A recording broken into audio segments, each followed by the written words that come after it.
Okay എല്ലാം വിട് നിങ്ങൾ ചാറ്റിലുള്ള കുറച്ച് ആൾക്കാരുടെ ഒരു വൃത്തിയായിട്ട സ്വഭാവം ഞാൻ പറഞ്ഞുതരാം.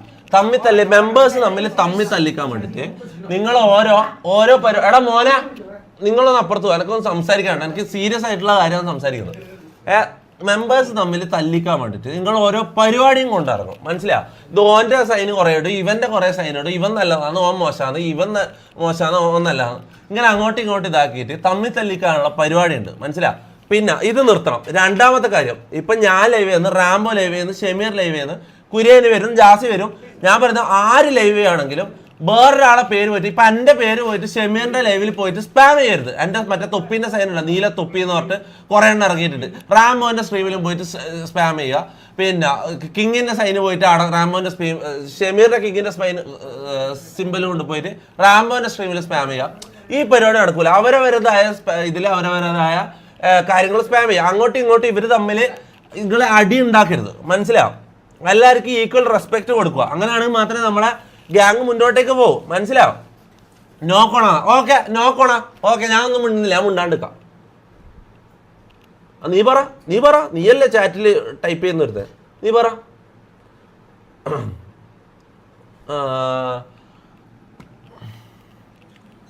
സോളോ വെറ്റർ എന്നല്ല ഞാൻ ഈ കാര്യം പറയാൻ പറ്റാ. പിന്നെ മറ്റേ കഥ നിങ്ങൾ കുറേ ആയിട്ട് സ്പാം ചെയ്യുന്ന സാധനം ഞാൻ ഒരു 1.5 മാസം മുന്നേ ഞാൻ പറയാന്ന് പറഞ്ഞാണ്.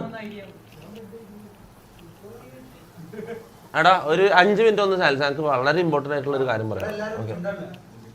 ഓക്കെ ഒരു 1.5-2 മാസം മുമ്പ് ഞാൻ എൻ്റെ റൂം മൊത്തം അടിച്ചു പൊട്ടിച്ചെന്ന് പറഞ്ഞിട്ട് ഞാൻ ഇവിടെ ലൈവിൽ വെച്ച് പറഞ്ഞിട്ടുണ്ടായി.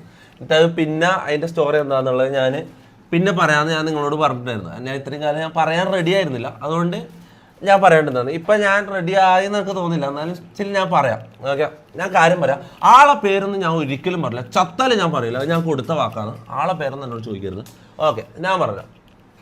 അതായത് എനിക്കൊരു പെണ്ണിനോട് പ്രണയം തോന്നി. ഓക്കെ എനിക്കങ്ങനെ അധികം ഈ വെറുതെ കോയിത്തരം കാണിക്കുക ഇതാണെന്നല്ലാണ്ട് എനിക്ക് ഇങ്ങനെ ഡീപ്പായിട്ടൊരു സ്ട്രോങ് ലവ് ഫീലിംഗ് എല്ലാം വരുന്നത് വളരെ കുറവാണ്, മനസ്സിലാവും. അങ്ങനെ എനിക്ക് കുറേ കാലം കൂടിയിട്ട് ഒരു ഭയങ്കരമായിട്ടുള്ളൊരു ഇത് വന്നു, മനസ്സിലായി, ഒരു പ്രണയം വന്നു.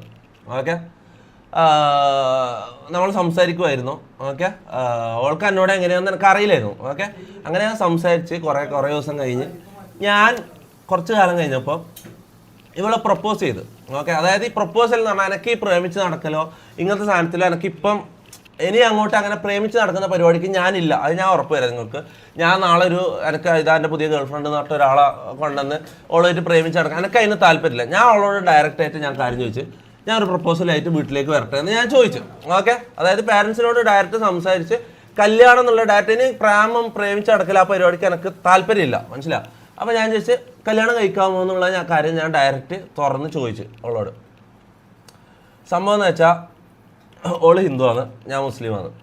അതൊരിക്കലും നടക്കില്ല. ഓളെ അച്ഛനും അമ്മേനെയും ഒരിക്കലും വെറുപ്പിക്കാൻ പറ്റില്ല എന്ന് ഓള് പറഞ്ഞു. അവർ കഴിഞ്ഞിട്ട് ഓൾക്ക് എന്തോ ഉള്ളൂ, അവർ സമ്മതിച്ചാൽ മാത്രമേ നടക്കൂ. അതെന്തായാലും ഒരിക്കലും സമ്മതിക്കാനും പോകുന്നില്ല എന്നുള്ള കാര്യം പറഞ്ഞു. ഞാൻ അവിടെ ഡൗൺ ആയി. അത് കഴിഞ്ഞിട്ട് ഞാൻ കുറച്ച് ദിവസം ലൈവ് ഇട്ടില്ല, ഫുള്ള് ഞാൻ ഫ്രസ്ട്രേറ്റഡ് ആയി, കുറച്ച് ഡിപ്രഷനായി. ഓക്കെ അങ്ങനെ എന്താ പറയുക, കുറച്ച് ദിവസം ഞാൻ ലൈവ് ഇട്ടില്ല, അത്രേ ഉള്ളൂ. കുറേ ഡീറ്റെയിൽസ് എന്നോട് ചോദിക്കുന്നത്. പേരൊന്നും ചോദിക്കില്ല, പേരൊന്നും ഒരിക്കലും ഞാൻ പറയില്ല, പേരൊന്നും ഒരിക്കലും എന്നോട് ചോദിക്കുന്നത് ഒരിക്കലും. ഞാൻ ഓൾക്ക് കൊടുത്ത വാക്കാണ്. അങ്ങനത്തെ ഇതോ ഒരിക്കലും ഞാൻ ഐഡൻറ്റിറ്റി ചെയ്തോ പറയൂല എന്നുള്ള കാര്യം ഇതന്നെ ഞാൻ അത്രയും വാക്ക് കൊടുത്തിട്ടാണ് ഞാൻ ഇവിടെ വന്നിട്ട് സംസാരിക്കുന്നത്, മനസ്സിലായി. ഒരിക്കലും ഞാൻ പേരൊന്നും വെളിപ്പെടുത്തൂല. ഓക്കെ അപ്പോൾ ചാറ്റ് വായു കൂട്ടിയാട്ടെ. അങ്ങനെ നിങ്ങളങ്ങനെ പല പേരുകളും പറയും, മെഹർ, നന്ദന, പ്രിയാപ്പി വാര്യർ. ഇതെന്താ പ്രിയാപ്പി വാര്യറാ, ഇതെന്താടാ നിങ്ങളെല്ലാം പറയുന്നത്? ആരും ആവാം, ഞാൻ പേരൊന്നും പറയില്ല, ആരാന്നും ഞാൻ പറയൂല. പേരെനിക്ക് പറയാൻ പറ്റില്ല. ഓക്കെ അപ്പോൾ അത്രേ ഉള്ളൂ. അതങ്ങ് കഴിഞ്ഞല്ലോ. ആ ഭാരം ഞാനങ്ങ് മനസ്സിൽ നിന്ന് ഇറക്കി വെച്ചത്. എൻ്റെ കുറേ കാലമായിട്ട് ഇങ്ങനെ ഒരു കാറ്റ് പോലെ ഉള്ളിൽ ഇങ്ങനെ നെഞ്ചിൻ്റെ ഉള്ളിൽ ഇങ്ങനെ കാറ്റ് കയറിയ പോലെ ഉണ്ടായതാണ്, മനസ്സിലാവും. അതങ്ങ് എടുത്ത് താഴെ വെച്ചപ്പോൾ സമാധാനമായി, മനസ്സിലാവും. അപ്പോൾ ഓളോട് പ്രപ്പോസ് ചെയ്തു. അവൾക്ക് കല്യാണം കഴിക്കാൻ ഓളെ അച്ഛനമ്മേൻ്റെ ഇതില്ലാണ്ട് കല്യാണം കഴിക്കാൻ പറ്റൂല എന്ന് ഓള് പറഞ്ഞു. റെസ്പെക്റ്റ്ഫുള്ളി ഞാനത് അക്സെപ്റ്റ് ചെയ്തു. നമ്മളിപ്പോൾ നല്ല ഫ്രണ്ട്സാണ്. ഓക്കെ അത് കഴിഞ്ഞു, end of the story. Okay അത്രേ ഉള്ളൂ. അപ്പം എനിക്കിപ്പോൾ എന്തോ എനിക്കങ്ങനെ കുറേ കാലം ഇപ്പോൾ ഫസി പോയതിന് ശേഷം എനിക്കങ്ങനെ ഇത് കുറവായിരുന്നു, മനസ്സിലായി. എനിക്കങ്ങനെ ഒരു സ്ട്രോങ് ഒരാളെ കല്യാണം കഴിക്കണം എന്നുള്ളത് ഫസിക്ക് ശേഷം എനിക്ക് ആരോടും വേറെ തോന്നിയിട്ടില്ല, മനസ്സിലാവും. പിന്നെ ഇവളോടാണ് എനിക്ക് അങ്ങനെ ഇത്രയും സ്ട്രോങ് ആയിട്ടുള്ളൊരു ഫീലിങ് വരുന്നത്, മനസ്സിലാവും. അപ്പം ഞാൻ കുറച്ച് ഡൗൺ ആയിപ്പോയി. അത് ഞാൻ വിട്ടു. സ്റ്റിൽ എൻ്റെ മൈൻഡിൽ അത് ഉണ്ടെങ്കിൽ കൂടി അത് ഞാൻ വിട്ടു, മനസ്സിലാവും. അപ്പം അത് കാരണം ഇന്നലെ ഇഷിക നിങ്ങൾ ഇങ്ങനെ വന്നിട്ട് ഇഷിക ലവ്സ് എന്നെല്ലാം പറഞ്ഞിട്ട് എന്നെ പറഞ്ഞപ്പോൾ എനിക്കിതായത് മനസ്സിലായി. എനിക്കെന്തോ മനസ്സിലായോ? ഇത് എനിക്ക് എനിക്ക് അതിനെക്കുറിച്ച് സംസാരിക്കാൻ കഴിയില്ല. കഴിഞ്ഞു. ഞാൻ പറയേണ്ടത് പറഞ്ഞു. നിങ്ങൾ പറയാന്ന് പറഞ്ഞു, ഞാൻ പറഞ്ഞു. ഓക്കെ, ഇനി അതിനെക്കുറിച്ച് കൂടുതൽ എന്നെ കൊണ്ട് സംസാരിപ്പിക്കരുത്. ഞാൻ അൺകംഫർട്ടബിൾ ആണ്. Okay okay, ready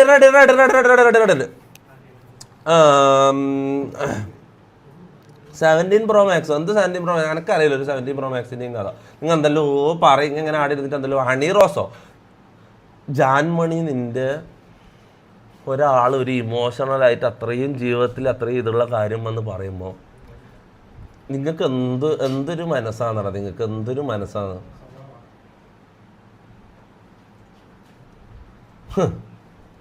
okay, end of story. ഇനി അപ്പടി പോടെ, നമ്മള് ഡാൻസ് ഇതെല്ലാം പോവാ. അപ്പടി പോടെ പോടെ പോടെ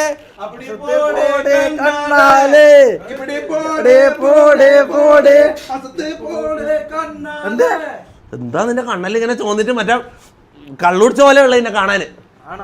മുഖം കഴിട്ടോ? നീ കുളിക്കല്ലോ ഉണ്ടായിന്. ഇഷിക സ്റ്റോറി ഇന്നലെ പറഞ്ഞ് ഇന്ന് പറയാം. അതായത് ഇഷിക സ്റ്റോറി എന്ന് പറഞ്ഞാൽ ഇഷിക ഇന്നലെ എന്നെ അങ്ങനെ പ്രപ്പോസ് ചെയ്യുന്ന പോലെ എനിക്ക് ഫീൽ ചെയ്തപ്പോൾ, ഓക്കെ എന്നെ ഇഷ്ടമുള്ള പോലെ ഫീൽ ചെയ്തപ്പോൾ എനിക്ക് ഒരിക്കലും അവളെ തിരിച്ച് ഇഷ്ടപ്പെടാൻ പറ്റൂല, മനസ്സിലായോ? ഞാൻ വേറൊരാൾ ഇഷ്ടപ്പെട്ട് പോയി, മനസ്സിലായോ? അതാണ് ഞാൻ അതിന് എതിർത്ത് നിന്നത്, മനസ്സിലായോ? നമ്മ ഇങ്ങനെ വെറുതെ ഞാൻ പറയുന്നത് വെച്ചാൽ ഇപ്പം ഇഷികാനോട് ഇപ്പം ഞാൻ ഇഷികാനെ വീഡിയോ കോൾ ചെയ്താൽ സംസാരിക്കും. ഓക്കെ, ഞാൻ ഇങ്ങനെ ചിരിച്ചും കളിച്ച് സംസാരിക്കും. കണ്ടന്റിന് വേണ്ടിയിട്ട് ഞാൻ ഇതെല്ലാം ചെയ്യുമായിരിക്കും, മനസ്സിലാവും ഇങ്ങനെ. പക്ഷെ സ്റ്റിൽ എൻ്റെ ഉള്ളിൻ്റെ ഉള്ളിൽ നമുക്ക് ആ ഒരു സ്ട്രോങ് ഫീലിംഗ് ഇല്ല. അത് എനിക്ക് ആരോടും ഇല്ല, മനസ്സിലാവും. എനിക്ക് അങ്ങനെ ഇഷികാനൊന്നും ഒരിക്കലും അങ്ങനെ കാണാൻ കഴിയില്ല. ആരും എനിക്ക് അങ്ങനെ കാണാൻ കഴിയില്ല, മനസ്സിലാവും. അത് നിങ്ങൾ മനസ്സിലാക്കുക. എൻ്റെ ഞാൻ കൊടുത്തുപോയടാ, എൻ്റെ ഹൃദയം ഞാൻ കൊടുത്തുപോയി. അപ്പം പക്ഷെ എന്ത് ചെയ്യാനും കഴിഞ്ഞു. പക്ഷെ ഇപ്പം എൻ്റെ സ്റ്റോറിയാണ്. ഇപ്പം അതില്ല. Okay, we are friends. Renu Sudhi നിനക്ക് വേണ്ടിയിട്ട് ഓൾഡ് തൊപ്പി തെറി വിളിക്കൂതാ. രേണു സുധി നിനക്കുള്ള മറുപടി ഓൾഡ് തൊപ്പി തരും. പറഞ്ഞു കൊടുക്ക.